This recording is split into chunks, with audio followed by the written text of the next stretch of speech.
You might want to use your mobile data because it works better for you than Wi-Fi but is not working on some apps. So in this video, I'm going to show you how to fix some apps not working on mobile data.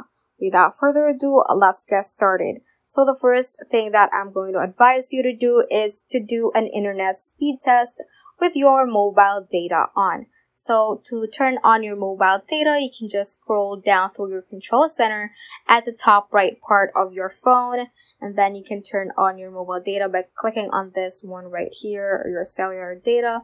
And you can then turn off your Wi-Fi. But I actually don't have any mobile data on my phone yet, so I'm just going to turn on my Wi-Fi and go to Safari right here and search for internet speed test. Now when this pops up, just click on run speed test and it should test the speed of your mobile data connection.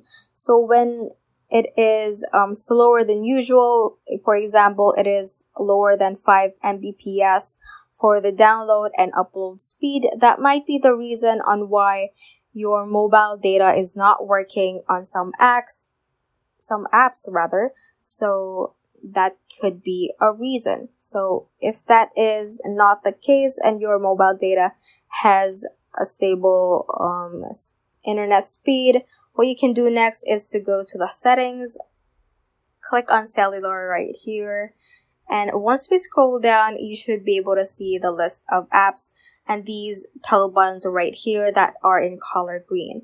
So make sure that the app that you want to use with using mobile data is turned on right over here. So for example, I'm going to turn off Discord.